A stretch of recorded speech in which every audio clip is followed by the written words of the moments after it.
Hi மக்களே, எல்லாரும் எப்படி இருக்கீங்க? புதுசாக கூடி வந்த வீடு மாதிரி இந்த சேனல் பேரை மாற்றினது போதும் புதுசாக எல்லாம் பண்ண வேண்டியதாக இருக்குது. எது என்னென்ன பண்ணுறதுன்னே புரியறதுக்கு கொஞ்சம் நேரமே ஆயிடுது. அதனால் வீடியோவில் அப்படி இப்படின்னு ஏதாவது இருந்துச்சுன்னா கொஞ்சம் அட்ஜஸ்ட் பண்ணி என் வீடியோவை பார்த்துட்டு கொஞ்சம் லைக் பண்ணிவிடுங்க, சரிங்களா? அப்போ நம்ம சேர்த்த மாதிரி டேரெக்டாக வீடியோக்குள்ளே போயிடலாமா? முதல் நாள் என்ன நடந்து பார்ப்போமா அப்படின்னு அண்ணன் சொன்னதும் உள்ள சௌந்தர்யா அரோமாவோட ஸ்வீட் சாப்பிட்டுட்டு எங்க இந்த கம்பெனி எங்களுக்கு போட்டியா வந்துருமோ அப்படின்னு அவங்க பேசிட்டு இருக்காங்க. ஏன்னா அரோமா இன்னும் சென்னைக்கு வரலையா, இது கோயம்புத்தூர் ப்ராடக்ட் தான். அவன் சேதனை வந்தா யாரும் என்ன வறுக்க போறாங்க, என்ன கேட்க போறாங்கன்னு பீதியில எதிரிக்கிட்டு இருக்காங்க. இங்க இதுக்கு என்ன கவலையா இருக்கு பாத்தீங்களா? அப்படியே கட் பண்ணி போனா நான் சொன்ன மாதிரியே இங்க ஒருத்தர் தனியா பேசிட்டு இருக்காரு. என்ன அப்படின்னா, முத்து இது வரைக்கும் நான் வெளியில இப்படி எல்லாம் உட்காந்து பேசுனது இல்ல, தனியா உட்காந்து பேசுனது இல்ல. இந்த வீட்டுக்கு வந்து முறையா இப்படி நான் புலம்புறேன், உங்களை கெஞ்சிறேன், நீங்க வந்து மன்னிச்சிருங்க, மன்னிச்சிட்டு எனக்கு எப்படியாவது டாஸ்க் வைங்க, எப்படி பண்ணாதீங்க அப்படின்னு புலம்புறாரு. கல்லஞ்சக்காரன் அவ்வளவு நேரம் கதறானே கரையிறானா? நீங்க என்ன வேணாலும் வை, நீ இறக்கமா பேசினாலும் சரி, அழுதாலும் சரி, கெஞ்சினாலும் கொண்டாலும் டாஸ்க் மட்டும் கிடையாது அப்படின்னு பிக் பாஸ் சொன்னாங்க.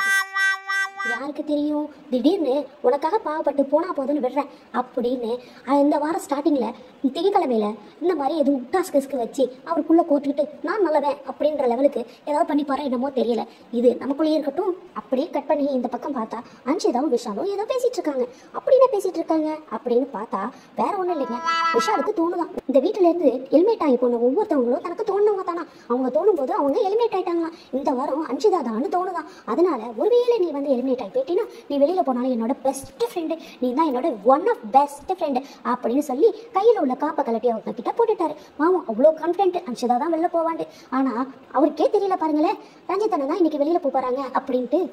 ஒருவேளை அடுத்த வாரம் அன்ஷிதா போறதா இருந்தா அவர் எதை கட்டி கொடுப்பாரு?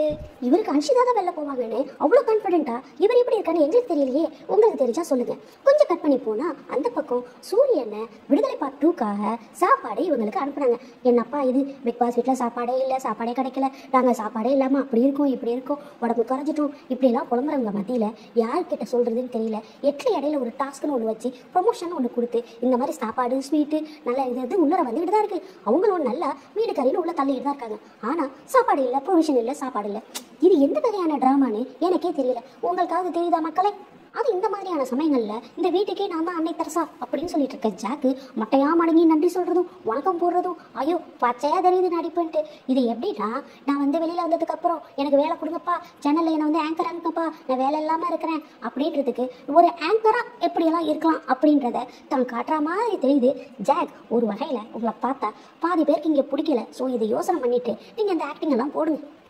இந்த ட்ராமாவெலாம் பார்க்க முடியல அப்படின்னு தள்ளிவிட்டு இந்த பக்கம் வந்தா டேரக்டா சேதோன்னு நம்ம ராணுவ கேசரியை எழுப்பி நிப்பாட்டி வச்சுட்டாரு.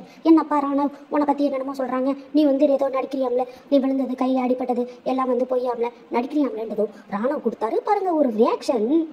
அடேங்கப்பா, அப்படி ஒரு நடிப்பு. அப்பா ராணுவ கேசரி, நீ விழுந்துட்டேன்னு நீ சொல்றதை விட சேனல் உன்னை சொல்லி சொல்லி எங்களை நம்ப வைக்கிது. ஆனா நாங்க என்ன பண்றது, பார்த்து தொலைச்சிட்டோமே, நீ என்ன பண்றேன்னு. ஆக மொத்தத்துல எனக்கு கையை தான் அடிபட்டுருச்சு அப்படின்றத எல்லாரும் பேசி சேதுவனை உள்பட பேசி எல்லாரையும் நம்ப வைக்கிறாங்க. ஆனா எங்களுக்கு தெரியும் இது நடிப்பு தாண்டு. ஆனாலும் இந்த வாரத்துக்கு ஒரு டாபிக் வேணாமா, அது நம்ம ராணுவ கேசரி தான். அதுக்கு போட்டு வறுக்கிறதுக்கு ஒரு 4 பேர் வேணாமா? கண்டிப்பா. ரோஸ்ட்டுக்கு பேர் போனதே நம்ம சேதானந்த் தான். அந்த ரோஸ்ட்டுக்கே ரோஸ்ட் பண்றதுக்கு ஒரு டாபிக் வேணும்ல. அதனால தான் ராணுவ கேசரியோட கையை பத்தி விசாரிக்க நம்ம இழிச்சவாயிங்க இருக்கவே இருக்காங்க. அந்த வீட்டுக்குன்னே திட்டு வாங்குறதுக்காகவும் எவ்வளோ அடிச்சாலும் தாங்கிறதுக்காகவும் இருக்கிற ஒரு லிஸ்ட்டு தான் சௌந்தர்யா, விஷாலு, அப்புறம் அன்ஷிதா.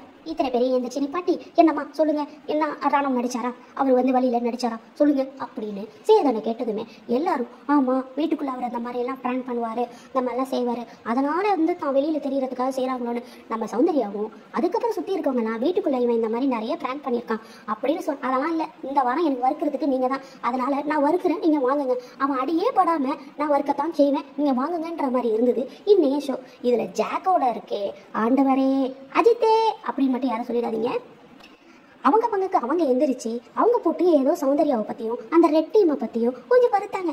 நான் கேட்குறேன், இத்தனை நாளாக சௌந்தர்யா கூட இருந்து அவங்க ஃபேமஸை நீங்கள் உருவிட்டு இப்போது அப்படியே ஜம்ப் ஆகி தீபக் பக்கம் நின்றுட்டு இருக்கிறீங்க. சும்மா சொல்லக்கூடாது ஜாக், யார் காலை பிடிச்சி நம்ம மேலே வரணும், மேலே வரும்போது யார் காலை வாரணுன்றது நல்லாவே உங்களுக்கு தெரியுது. நீங்கள் மீடியாவில் இருக்கிறதுக்கு சரியான ஆள் தான். இந்த வாரம் வந்த கைத்தட்டை மட்டுமே நம்பி நீங்கள் இவ்வளோ நல்லவங்களாம் பேச வேணாம். நீங்கள் இன்னும் அவ்வளோ நல்லவங்க இல்லைன்றத நான் சொல்லலை, மக்கள் சொல்லிட்டு இருக்காங்க. ஸோ அப்படியே கட் பண்ணி நாம் அடுத்த பக்கம் பார்த்தோம் அப்படின்னா இந்த சனிக்கிழமை பூரா நம்ம விஜய் அண்ணன் வறுத்து எடுத்தது ஒரே விஷயத்த மட்டும்தான். அது நம்ம ராணவ் கேசரி, அந்த ரவா கேசரி விஷயத்த மட்டும்தான் அவர் வறுத்து எடுத்துட்டு இருந்தார். வேற டாபிக்கே இல்லை. ஒருவேளை சாஞ்சனா வீட்டில் இல்லாததுனால ஈஸியாக எல்லாரையும் அடிச்சு தட்டி தூக்கி பேசுறாரோன்னு தோணுது.